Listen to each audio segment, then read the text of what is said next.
Hi, everyone. This is Justin Quizon here. I'm here with Philip Hopkins, the president of Fandor. We're going to have a nice discussion about the newly remodeled, brand new looking Fandor and what they have in store for us now. Phil, real simple. Let's just start with a very basic question. What can you tell us about the service of Fandor? So Fandor has been around, Justin, for 10 years. So if you put in perspective the explosion of all these streaming services, Fandor was really kind of the first one at the dance. Primarily, the profile of a Fandor customer is a cinephile, simply put. Someone who loves to be fully engaged in all forms of cinema in its true art form. So everything from independent film, genre films, to foreign films, to lesser known classics, that really makes up the Fandor kind of enthusiast. And we recently rebooted it, sort of Fandor 2021, which includes the keyframe. So Fandor was unique where they had their own editorial team and their own editorial kind of, I guess you would call it a virtual online magazine. So everything from video essays to written essays, and we've recently introduced a podcast, the Fandor Festival podcast. So it's a full immersive sort of journey into the world of being a cinephile. Awesome. With the relook, with the kind of the freshened up look of Fandor, what were some of the things you guys wanted to implement with the change? Yeah. So again, Fandor was really known for the curation. Deep curation, kind of clever, unique sort of activations.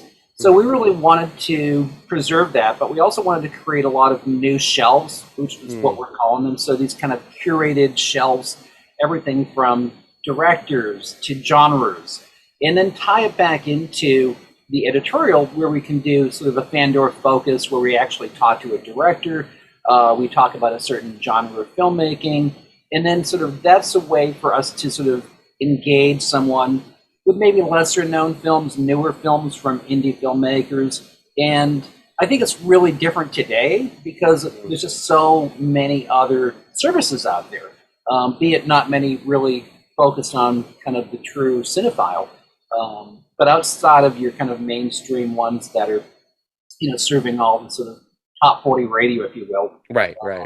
There's a whole lot in between. And I think that's why we really thought it was critical to bring back Keyframe to contextualize not just sort of the genres, but the new titles, the new films that are now coming into the festivals, and try to amplify young filmmakers, from all nationalities, and give them, sort of an opportunity to submit their films to us and be part of kind of a community that includes well-known directors, well-known classic and cult films. In this way, that the discovery, is a lot better for someone who's trying to break into the business, or who might already be in the business but is just not very well known.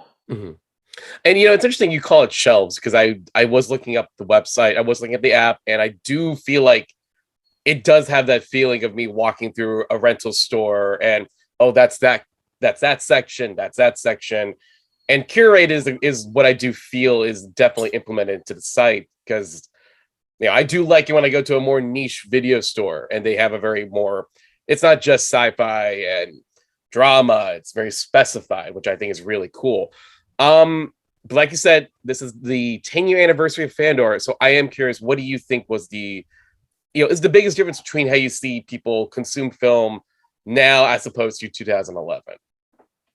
It's a different thing altogether, because people are highly distracted with short form social media, right? Right. So what people consider to be film or entertainment is different than it was when Fandor first came out. We live in a TikTok culture now. Right.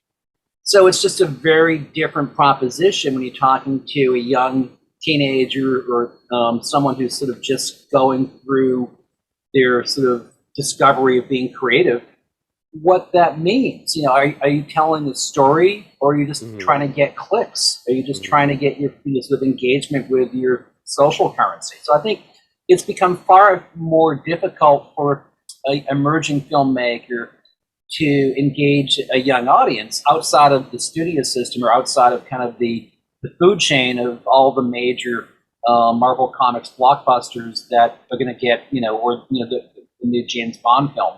Right. Whereas, in 2011, you still had a higher form of engagement with festivals and going to see an indie film at a repertory theater or an art house. I think today it's become more niche for the people that kind of embrace it, and the mainstream culture is less inclined. So it's really about getting people sort of to engage longer, to read, to do all the things you and I probably did when we were going to the theaters when we were younger. We get fully immersed. I remember as a kid, we would go into Boston, close to where I grew up, and we'd go to see Rocky Horror Picture Show and stand in line and do that. We'd go to see kind of a rock and roll documentary like Give Me Shelter, and it was an event. Mm-hmm. So I just think that the challenge today is that we have more distractions with the social media, and we try to use those tools, but I think it's just, again, getting people to be more engaged and sort of put down the TikTok device and read and open their minds up a bit. I really do feel you on that, because I read this message you point out that you hope with the relaunch of Fandor, the message to cinephiles is films, not content. Yeah. And that really, really spoke to me, because I do feel like that a lot of streaming services do treat films like content more than presentation, or more than like a place that you can watch and be immersed in a story. It feels like here's a million library elements that we have, and we have every genre, everything, but it doesn't feel like you care about what you have. It just feels like we have a list. What can you elaborate in terms of films, not content? I agree with you, and I'm glad you picked up on that, because you and I probably have a similar kinship in terms of the video stores we went to were probably not necessarily like the Hollywood videos of the blockbusters. They were more kind of specialty shops, which you could trust what they were kind of promoting, because they were, I guess, somewhat tastemakers in terms of being a bridge between films that you already knew about and films that you didn't know about. But you would go to a small video rental place that was usually run by a cinephile, and his employers were equally involved with that type of sort of immersion. And the content proposition for executives that run streaming services, there's no passion. It's ones and zeros. They're looking at data. They don't really want to hear about indie films. That's why when you look at all the streaming services that were discontinued over the past 5 years, including Filmstruck, which was shut down by AT&T, and Snag Film, which was shut down, by their parent company, IndieWire.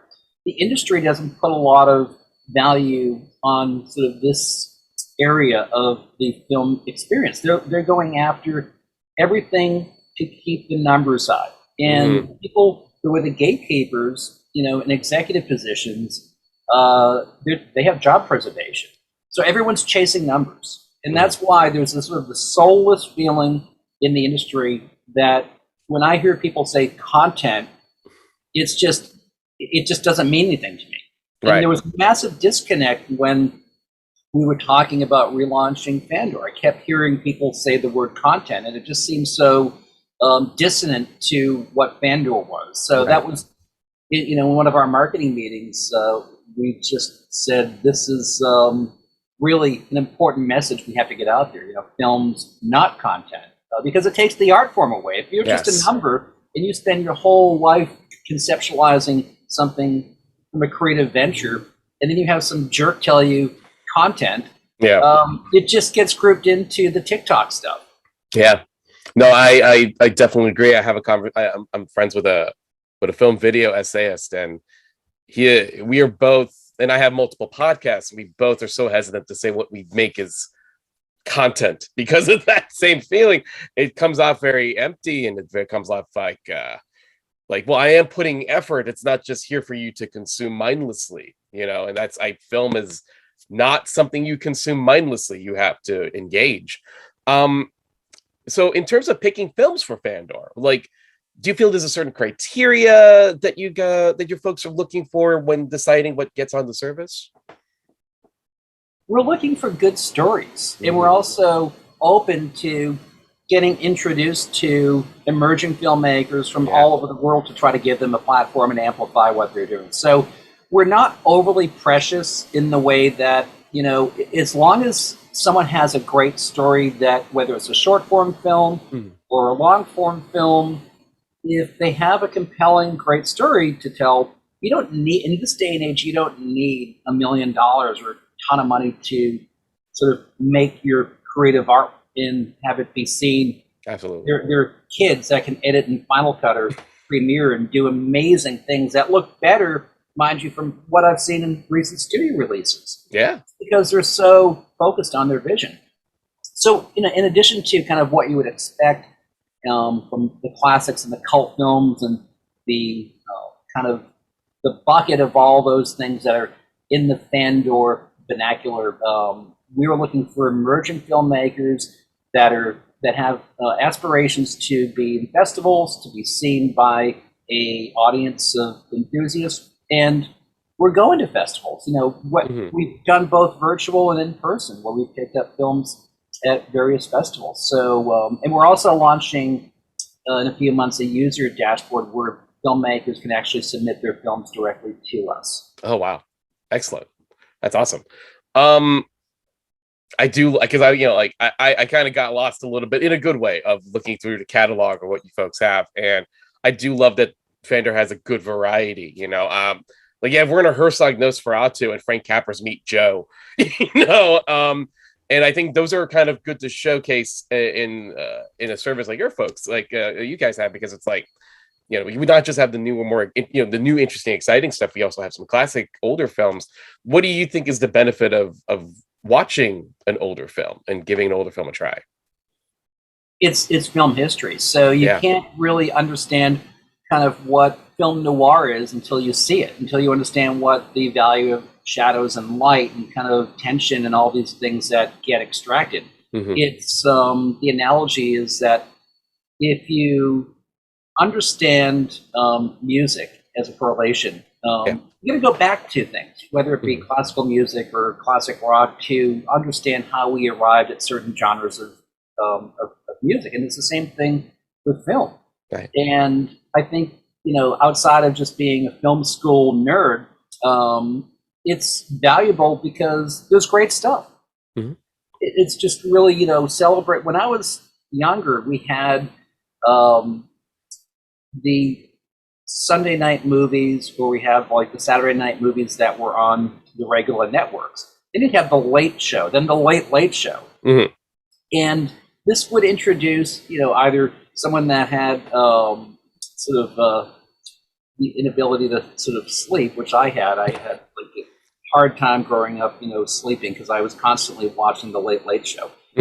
But they introduced a lot of the classic films from the silver screen late at night.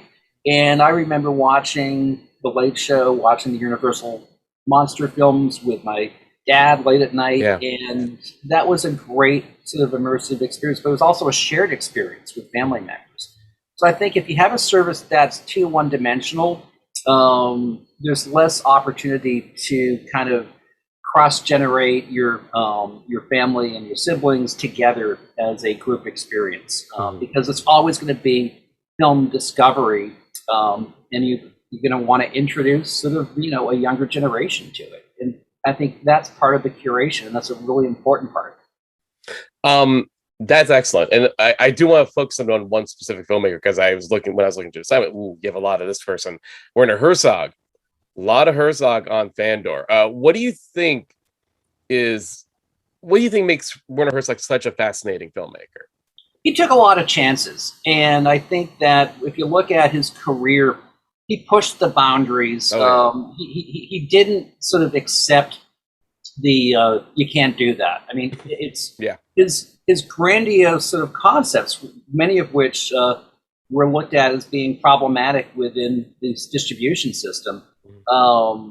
He achieved great things. Yeah. And he did it, unlike a lot of other filmmakers, he did it on under his own terms, in terms of the art form and the way he would actually work with the actors and the locations. And even though things would seem unreasonable at the time, he found a way to do it. And I think that if you look at all the great directors who were sort of outside of the studio system, whether it be Orson Welles, or Werner Herzog, or someone that just is considered to be a renegade filmmaker, like Ed Wood, where he had no budget, he had no support, no studio, and he just sort of had the passion to do it. And now he's looked at as an important filmmaker in terms of genre films and cult films. So I think that's really the importance of someone like Werner Herzog. Great. I want to dive deep I want to dive a little bit into Keyframe, what you just mentioned earlier, which of course is your digital editorial publication. For someone who hasn't tried out Keyframe, what do you think they can expect from that side of the site? Complete immersion. So if you're familiar with Letterboxd or Reddit and sort of things that are more cinephile blog centric with deep editorial, that's kind of the experience, but it's under the Fandor brand. So you're able to go into a podcast and listen and get fully kind of engaged, and then either read more, do a deep dive with a long form article, or just Fandor bites, where you get little sort of like short bursts of information. And we've migrated thousands of articles over the years back into Keyframe. So there's an amazing repository of previous articles and previous video essays. But more importantly, it's just a way to sort of get very immersed into everything going on in cinema in the way of festivals and celebrations of different directors that we're featuring on Fandor. So it's a marketing tool for us in some ways, but it's also a great way for people to get more. I mean, I think the Fandor profile is, they want to go deeper. Just kind of like if you're really into a film and you get the 4K or Blu-ray edition, you want to hear the commentary track. You want to hear all the sort of different perspectives, even though you might have seen the film 5 or 10 times previously.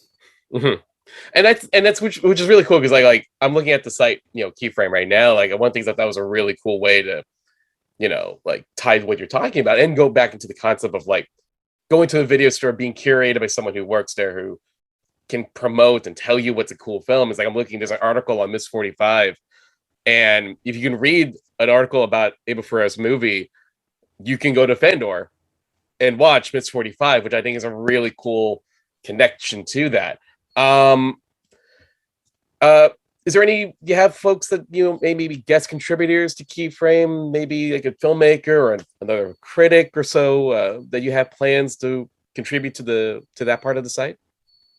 We're always looking for new contributors. We have a great editorial team run by our editorial manager, John Stratley, who's a equal nerdy cinephile like myself, and he's working with previous writers and contributors and new emerging directors and filmmakers and script writers and festival organizers.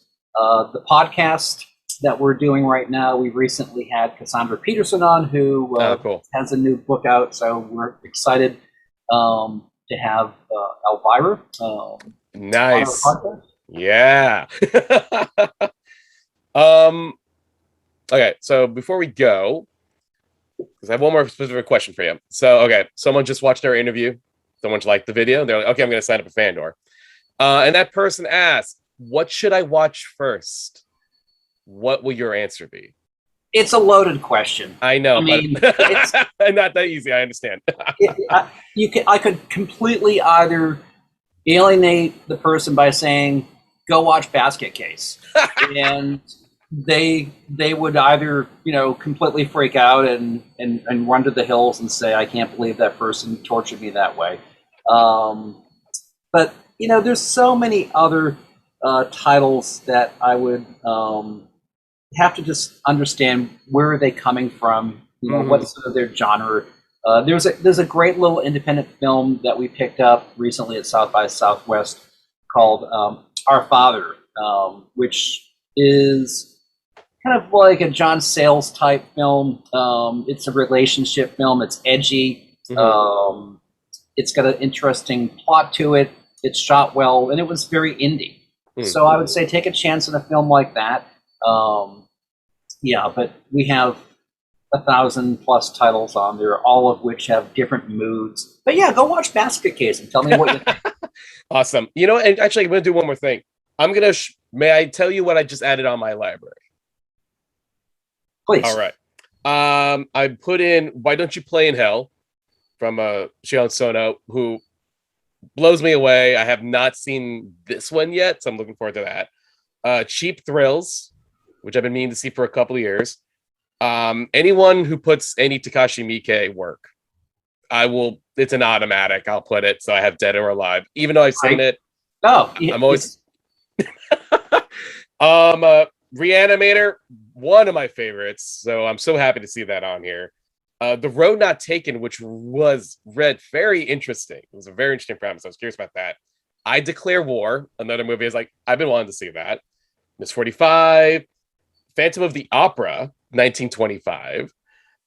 Short Term 12, which is one of my favorite movies that year. Beat the Devil. Somehow I missed this Bogart film with John Huston directing. And and Bogart, it was. I'll give you a little fun tidbit on that film. Please. Oh, Bogart was injured in the film. He was in a car crash, and if you notice, sort of through the film, he's got a scar in his face. Oh wow! That was a tough film. He was he actually had a production company that he formed to make Beat the Devil. Mm-hmm. And I find it to be one of the most interesting, strange films of that era. But I would say look for Bogart's Scar. Okay, absolutely. And one last thing, Nosferatu, Werner Herzog's version of it. So I'm looking forward to diving in, revisiting, and exploring. Phil, thank you so much. I had a blast talking with you, man. And please check out Fandor. Anytime. Thank you, Justin. You're welcome. Thank you.